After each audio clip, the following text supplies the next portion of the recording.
TRS party బలోపేతానికి పనిచేసిన వ్యక్తినే నేను కూడా. ఆనాటి కేసీఆర్ వేరు, ఇప్పటి కేసీఆర్ వేరు.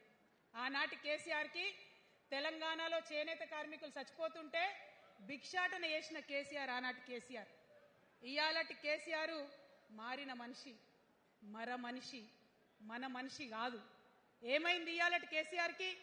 హైడ్రాల ఇల్లు కూలిపోతుంటే అరుస్తున్నారు, అన్నా ఎక్కడున్నావు రా, వచ్చిండ్రా? రాలే. వెలుగుమట్ల ఇల్లు కూలితే వచ్చిండ్రా? రైతులకు వర్ష బీభత్సమై మొత్తం పొలాలు మునిగిపోతే వచ్చిండ్రా? చేవెళ్ల దగ్గర బస్ యాక్సిడెంట్ అయితే వచ్చిండ్రా?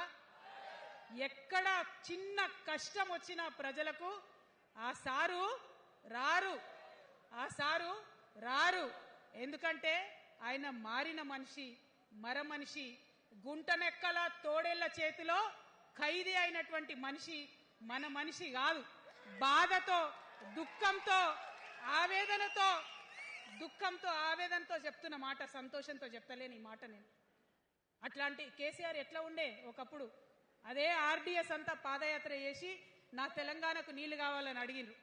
ఇవాళ మరి 10 ఏళ్ళ అధికారం ఉంటే పాలమూరు రంగారెడ్డి ప్రాజెక్టు కోసం 10 ఏళ్లలో ముందుకు పోతలేదంటే, ఎవరన్నా తెలంగాణ పట్ల ప్రేమ ఉంటే, పాలమూరు పట్ల ప్రేమ ఉంటే, కృష్ణా నీళ్లు వాడుకోవాలంటే మన కేసీఆర్ అయ్యుంటే ఆ పాలమూరు రంగారెడ్డి ప్రాజెక్ట్ కాడ కుర్చేసుకొని అది కట్టిస్తుండే. ఏం చేసినారు మారిన కేసీఆర్ గారు? పంజాబ్ పోయినరు, గుజరాత్ పోయినరు, బీహార్ పోయినరు.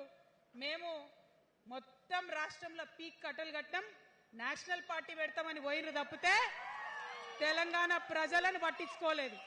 పట్టించుకుని ఉంటే, కేంద్రంతో గొడవ పెట్టుకోకుండా ఉంటే ఇవాళ పాలమూరు రంగారెడ్డి పారకపోతుండేనా?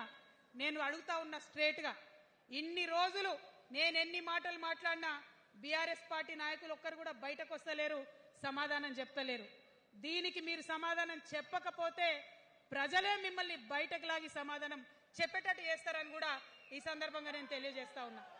ఒకటే మాట అడుగుతున్నా, మన కేసీఆర్ అయ్యుంటే ఆనాడు తెలంగాణ బిడ్డలు కష్టపడితే బయటకు వచ్చి నా బిడ్డలకు ఇబ్బంది అవుతుందని కొట్లాడిన వ్యక్తి, సింగరేణి గనిలో ఒక కార్మికుడు చనిపోతే అక్కడి దాకా పోయి చూసి వచ్చినటువంటి వ్యక్తి. మరి తెలంగాణ వచ్చినాక ఏమైందా ప్రేమ?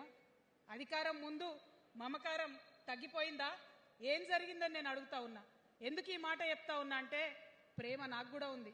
నాకు తండ్రి కావచ్చు, అది వేరే విషయం. కానీ ఒక రాజకీయ నాయకుడిగా వారు ఈ మధ్య రాజకీయ పరిణితి కోల్పోయి మాట్లాడుతూ ఉన్నారు. కేటీఆర్ గారు మాట్లాడిందంటే ఓకే అనుకోవచ్చు, ఆయనకు పెద్ద తెలియదు పాపం. కానీ కేసీఆర్ గారు అనే మాట ఏంటంటే, ప్రజలు తప్పు చేసిండ్రు. ఓకే, ఒక సెకండ్ నేను ఒప్పుకొని దాన్ని, ఒక సెకండ్ అనుకుందాం. ప్రజలు తప్పు చేస్తే నేను ఒక తల్లిగా అడుగుతున్నా, నేను నా కొడుకో మాట చెప్తా, వాడు వినలేదనుకో, కింద పడ్డాడనుకో, ఇడిచిపెడతానా? దగ్గర తీసుకొని మంది అనా? ఓకే, ప్రజలు తప్పు చేసిర్రు అనుకోండి, మీకు అధికారం ఇవ్వలేదు అనుకోండి, ఒక కర్కోటకుడి పాలన నడుస్తుంది అలా తెలంగాణలో. ఇబ్బంది పడుతున్నారు ప్రజలు, గోసపడుతున్నారు, ఏడుస్తున్నారు. ఇండ్లు అన్ని ఉండి ఇండ్లు గూలగొడుతుంటే, అర్ధరాత్రి ఇంటి మీదకి వచ్చి ఇండ్లు గూలగొడుతుంటే ఆదుకోవాల్సిన అమ్మలాంటి మన పాత కేసీఆర్ ఏడి? ఎక్కడున్నాడు? ఇది మనం అడగాల్సింది. అందుకోసమే నేను ఈ నిర్ణయం తీసుకున్నది. నన్ను పార్టీలోంచి బయటకేస్తే నేను వెంటనే పార్టీ పెట్టలే. ఆనాడు కూడా చెప్పినా, నేను ఆలోచన చేస్తున్నా, మారతారేమో అని చూసిన, పదే వేచి చూసిన. ఇవాళ నన్ను పార్టీలోకి వెళ్ళి సస్పెండ్ చేసి 10 నెలలైంది. నాకు నిజంగా మంచిగానే అయింది. ఎందుకు తెలుసా? ఆనాడు ఉద్యమకారులను ఇబ్బంది పెడుతుంటే నేను ఇంకా గట్టిగా మాట్లాడలేదు. ఆనాడు మీకు జరిగింది, ఇవాళ నాకు జరిగింది. కొత్త ఏం లేదు. కేసీఆర్ కోసం, టీఆర్ఎస్ పార్టీ కోసం, ఆనాడు తెలంగాణ ఉద్యమం కోసం ఇండ్లు అమ్ముకొని, భూములు అమ్ముకొని, ప్రతి ఊర్లో టీఆర్ఎస్ కండువా వేసుకొని పోరాటం చేసినటువంటి కార్యకర్తలు ఎక్కడున్నారు ఇవాళ?